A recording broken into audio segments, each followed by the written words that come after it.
at Jackson Hines Comprehensive Health Center, which is the largest community health center in the state of Mississippi and one of the oldest in the United States. I had COVID, and right after COVID, I had a medical emergency. When I went to Methodist Rehab, I did not know what my outcome was going to be. And I never had been in a situation that it was someone else that I needed so badly.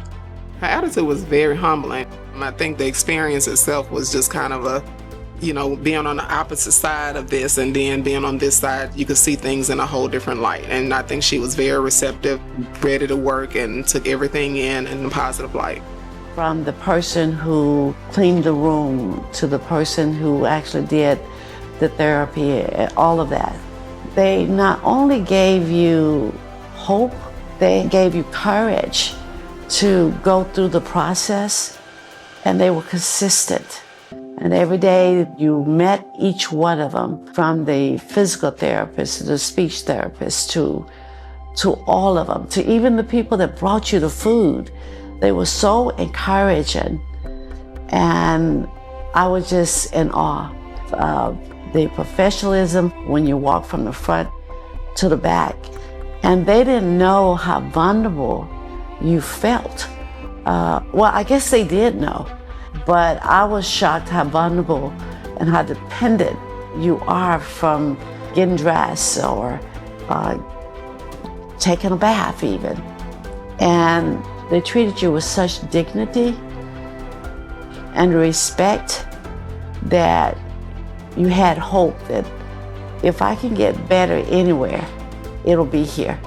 And I think that I'm so grateful for that, because I did have a full recovery and a relatively quick recovery. And I just think that it was from the Lord putting me there and all the people that makes up the team. And as a CEO, I know the value of having a good team, and they have a great team at Methodist.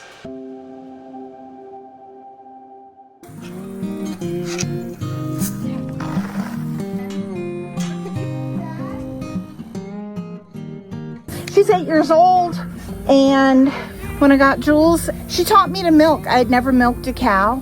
We're a team. When I would grab her teeth the wrong way, she would hit me with her tail and let me know I was irritating her.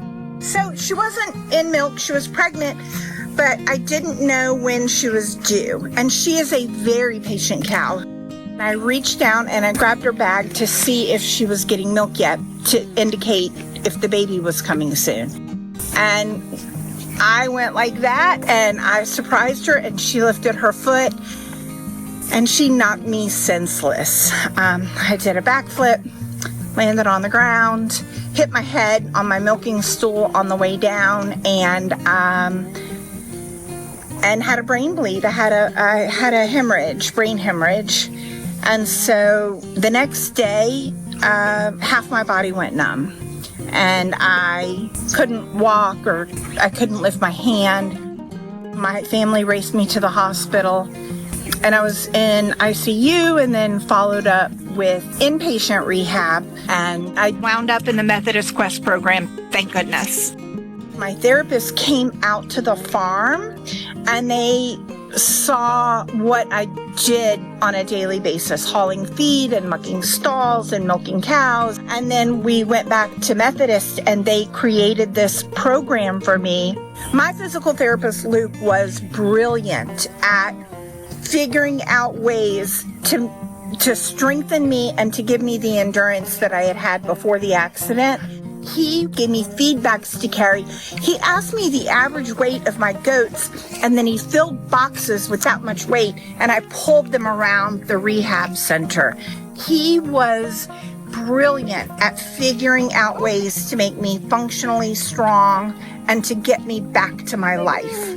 One exercise we used for Mr. Grotto was this straight bar with the cable station to simulate picking up hay or taking things to the compost pile, right? So I would load this up, have her kind of reach down, one hand or two hands actually, picking up and then actually physically carrying the load there. So what's really cool about the Quest program is we have the opportunity to go either to job site, home, just to see what all they would need. It makes our job so much easier. When a patient really is dedicated on getting back to what they do and what they love, really a pleasure working with Mr. Grotto. They were really, really good at helping me to recover the sensitivity in my hand and helping me to use what sensation I did have coming through to learn to reinterpret that information in a way that, I could be functional again. And then my speech therapist, Cassie helped me quit panicking. And she went so far beyond a speech therapist. Initially she couldn't walk, she couldn't stand up. She pretty much lost the whole use of her right side. And so she had to relearn all of that. If it wasn't for Methodist Rehab and what they did for her to give her the confidence she needed, they helped give her that determination and said, you can do this, you can rebuild this, and it'll come back. And it did. I feel wonderful. I feel great. Still numb, but I can go about my life. I can do everything I did before the accident, and I'm doing exactly what I want to do, and this is the life I love. She's actually brought me some eggs from her farm, which is pretty awesome.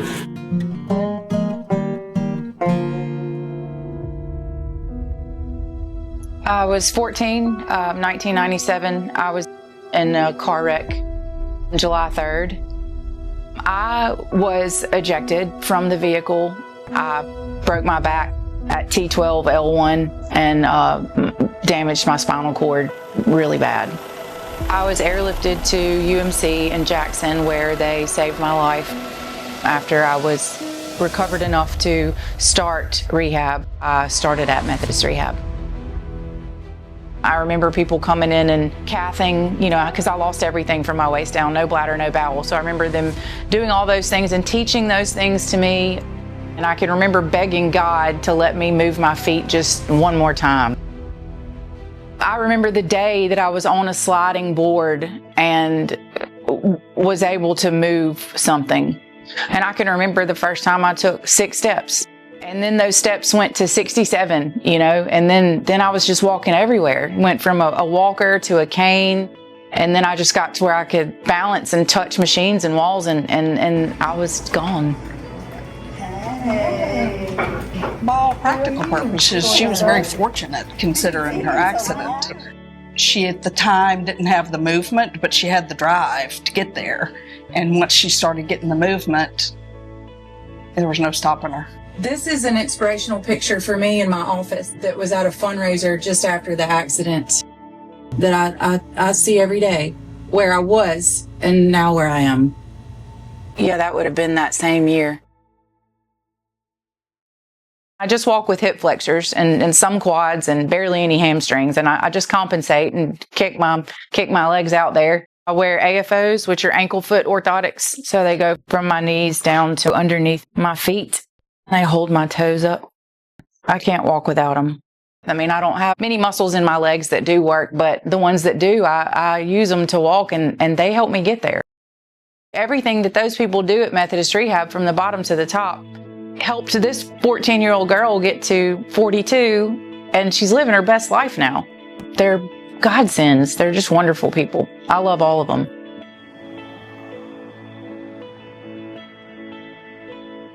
So we opened in 2016, my husband and I, Railroad Pizza Company, and we have not stopped. We are just rocking and rolling. Sometimes I don't know how I go 14 hours all day long here on my feet. And I just think how grateful I am to be able to do that. If you could go back right now and tell that young teenage girl something, what would you tell her? I would tell her that you're going to be amazing, that you're going to be fine, that it's going to be super hard and super emotional, but you're going to be awesome. This is my story, and I owe everything to Methodist Rehab. They helped me walk again. I would do anything for them. We're at the Lakeland East campus of Methodist Rehabilitation Center in Flowood, Mississippi. In 2011, this is where I received outpatient physical therapy from my stroke. I was 27 years of age when I had my stroke. It was a long day after work, and me and a couple of friends were working out at a gym. I was doing pull-ups, and I remember trying to think to myself, okay, I got to pull out these last 3 pull-ups. And on the 3rd pull, I strained extremely hard, and I remember holding my breath. And as I pulled up, I felt a slight pop in my brain. And I released and let go and stood on the floor and walked about 10 feet. Couldn't move my left side. And I told my friend, I think I'm having a stroke. And so he rushed me to the hospital, and he found out that I was having an aneurysm.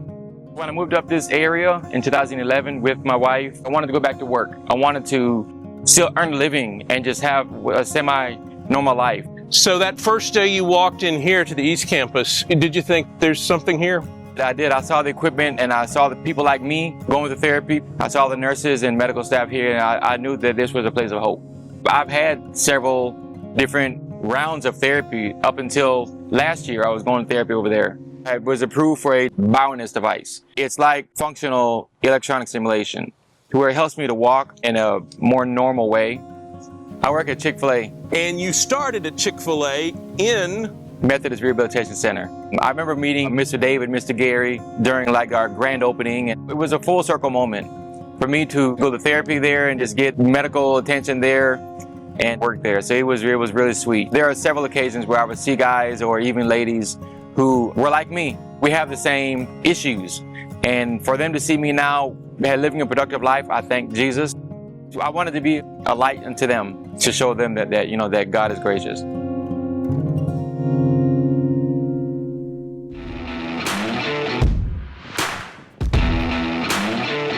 I am Patrick Schooler, head football coach at Pearl High School.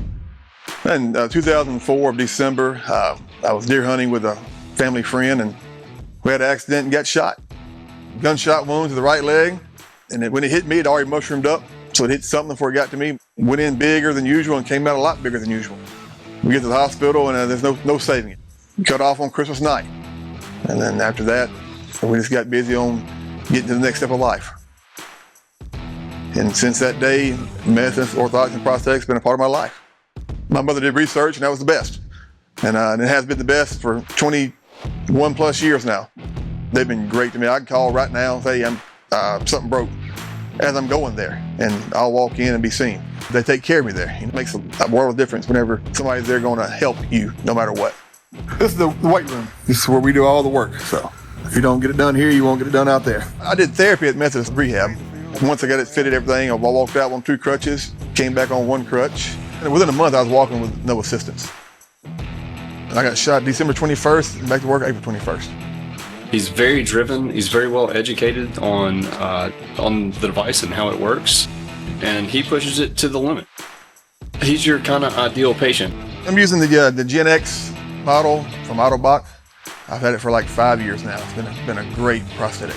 I have no limitations out of it now, especially the one I'm wearing now. I can get in and out of the water with it, which is a game changer completely. It's a great knee. And you can spin it around like you want to. This is not the leg. This is just an apparatus on it, a rotator. It gets you in and out of the car easier, gets you out of binds easier, so you want to get up, sit down. It's not a big issue. My mother had a boating accident 6 or 7 years ago, and she got caught in the propeller. And so she's amputated from the hip down, so she's got a little. I have a little more than she has left. And she went to Methodist Orthotics? Oh, yes. Yeah, I mean, where else is she going to go?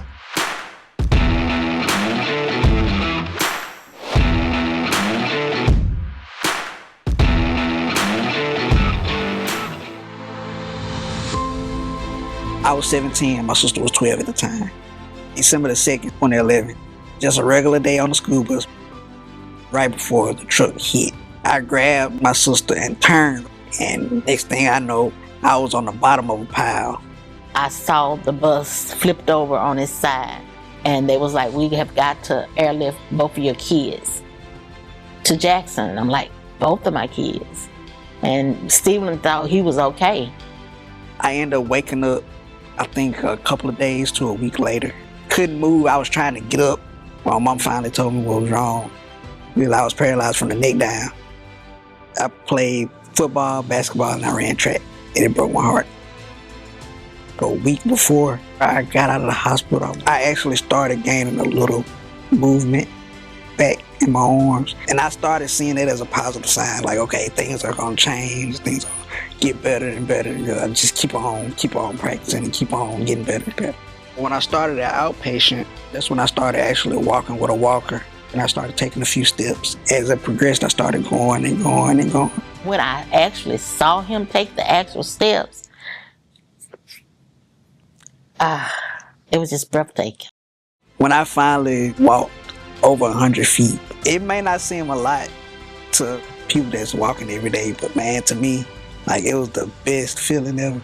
He was always super willing to try anything and always gave 150% to everything he did, and always had a positive attitude.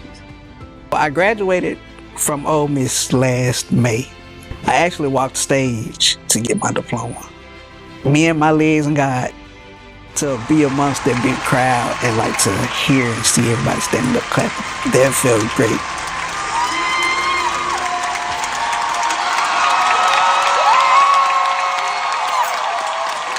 Change is not bad. You just have to adapt to it and figure out what is your calling. I love this place. They're the reason why I'm here, where I'm at now.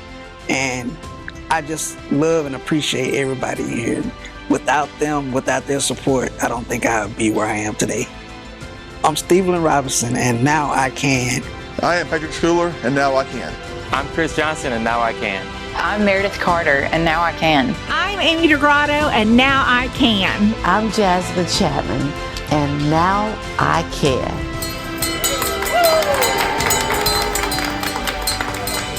And now I can.